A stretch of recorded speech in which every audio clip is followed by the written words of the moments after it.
Hello everyone and welcome back inside of Destiny the Taken King. Nick here with Degenerate Gaming. Going to be doing our first episode in the reboot of the weapon review series. And I wanted to bring to you today, as you can see we're over here by Roni, the Apple of Discord. And again, this is a gun that was pretty good when the Taken King dropped. I really liked this. And again, some people really didn't because it had kind of a weird kick to it. But I found this gun very useful. I use this gun quite a bit in raids and even in Crucible when I really am kind of feeling like using something different. Uh, to get started, though, I'm going to show you that it's still in that same category as Red Death. As you can see, it looks like Red Death has a sliver of higher impact. I could be seeing that wrong, but either way, this is the April update version, so this is the new roll. As you can see, it's still firing an additional shot, so that's a fourth shot in the burst, which is pretty good to have, especially considering this perk here, Head Seeker. But it has some new sights on it. We have the SC Hollow sight and the LB Assault sight. I really don't care for the scope all that much, and I used to run it quite a bit. I know you get a bump to that range stat, and that's kind of, is what it is. I really do like the hollow sight, though. It's real clean, it's smooth. You can see what you're going on. The LB Assault scope really just kind of feels clunky, uh, and as opposed to last year's model, which had the iron scope and the LC range, is the LC range was kind of nice. It was kind of clean, and the GB iron sights really left a lot to be desired. So again, good improvements on the scope. Just like the last model, it does have Head Seeker on it. Body shots to this weapon increase precision damage for a short time. Very, very good on this pulse rifle, whether it be this one or the old vendor roll. You can't go wrong with it. And then here's where things kind of change and differ. Is we have counterbalance, and what this does is it says it increases stability. Really, it doesn't. But what it does do is it makes that recoil straight up and down and vertical, which makes it a lot easier to control.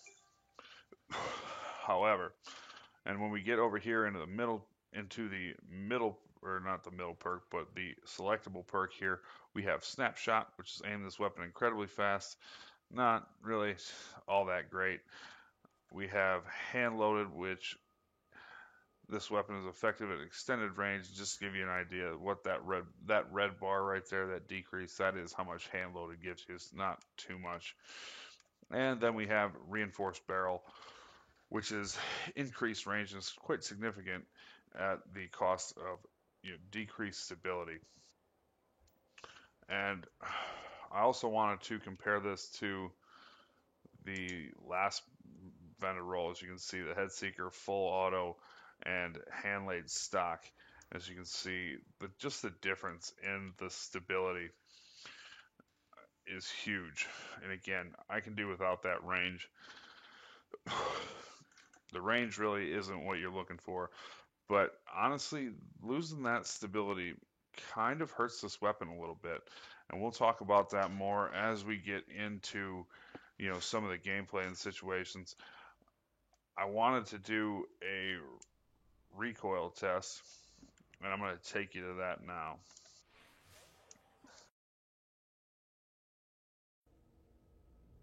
Okay, ladies and gentlemen, boys and girls, here at the Degenerate Firing Range, we are going to show you off the recoil test. And this is the new vendor roll post-April update. As you can see, it's got counterbalance. And this is going to be me not controlling the recoil and just thumbing that trigger. And you can see how nice and tight that spread is. We get a little bit of drift, but nothing too crazy. It's pretty much straight up and down. Obviously, the more we fire it, the wider the spread gets. But that's the case with any gun. I also wanted to show you the old roll here for the Head Seeker, and full auto and hand laid stock. Now, as you can tell, that was straight up and down. This is going to have a slight kick to the left. You see how it kind of goes up there? And it keeps drifting. Now that was what a lot of people really didn't like about this weapon. And I admit that, it was pretty difficult to use at first, but it's kind of one of those things, once you get used to it, it's all right. And honestly, I really like this weapon in PvE because things are moving a lot slower. So you could really compensate for that, left kick quite a bit.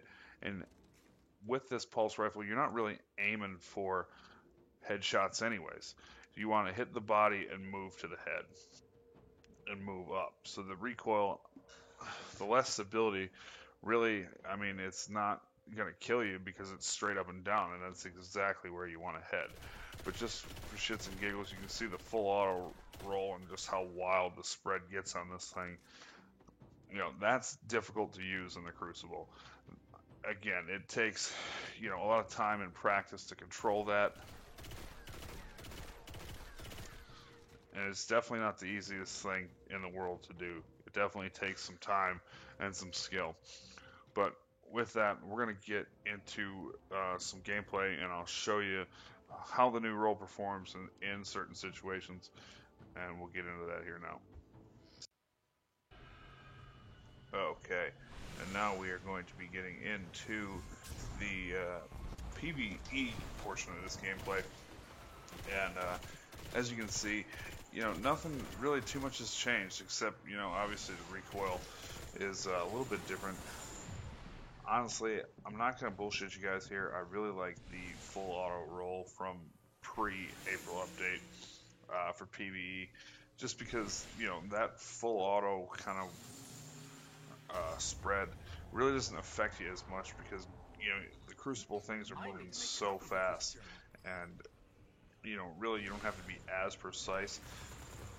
You can rack off shots. The time to kill with full auto and Head Seeker together, which is a very potent combo, by the way. You don't see that on too many guns, but it's very potent. It's very fast time to kill.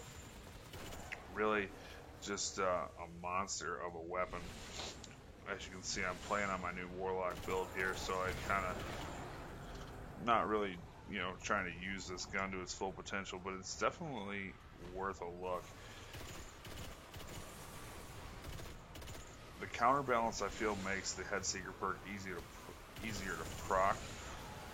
But again, I mean, anybody who's played with the Apple and has actually liked it, used it often enough, is that kick is pretty easy to play with. You just aim to the left a little bit, and, play the wind essentially.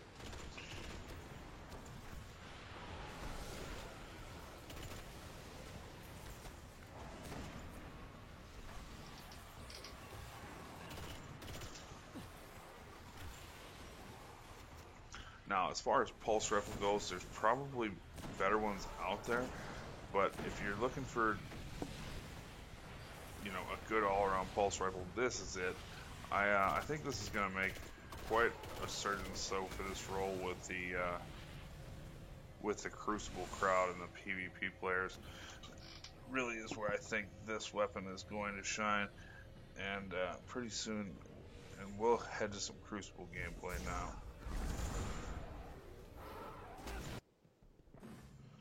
Okay, moving into Crucible gameplay, or PvP, if you will. This weapon is a little bit easier to use, I think, than the previous role. I think it was basically designed for the Crucible. Counterbalance makes the Head Seeker perk very nice, very easy to attain. As you can see, Soul stealing my kills there with his aimbot. He tends to do that from time to time. But the other one, excuse me, the 1.0 version, as I like to call it, the pre-April update one, really was very difficult to use in Crucible because of that nasty kick to the left. And the full auto is nice because it has a faster time to kill, but you really need to be well versed in controlling that recoil. Not easy for somebody to just pick it up and use it. I really fell in love with this gun in the first Iron Banner tournament I had ever played. I had bought this, and so I had a good, 2 or 3 days using this weapon and really got to know it pretty well, and that's how I fell in love with it. But now with this, with the Headseeker perk, this thing is just even better for Crucible in my mind. I would say that this role is, yeah, again, more suited for PvP, but could go either way and could double as a PvE focused pulse rifle as well. Now, with that said, I definitely would recommend picking this up if you haven't already, and I would also recommend keeping the year 1 if you still have it. Like I said, it's probably going to be better in terms for PvE, and the 2.0 or the post-April update roll is going to be better for the Crucible. So depending on which way you fold, or if you want to keep them both, that's what I'm doing. I have the space in my vault at the moment, so I don't have to part with either. But keep that in mind moving forward. I hope this helped it out, or excuse me, helped you out. And remember, you can follow me on Twitter, Nick at Degenerate Gaming. That's the best place to stay up on channel news and content updates and all sorts of stuff like that. You can also follow me on Twitch on the rare occasion that I live stream. And links to those will be in the description. I want to say thank you all for watching. Please remember to rate, comment, and subscribe. Share this video if you would. And I will leave you with the rest of this footage here. And yeah, leave in the comments below what weapons you want to see next. I have a couple of ideas, but obviously it's all about you guys watching these videos, so I would like to accommodate you if you have any special requests. So please let me know.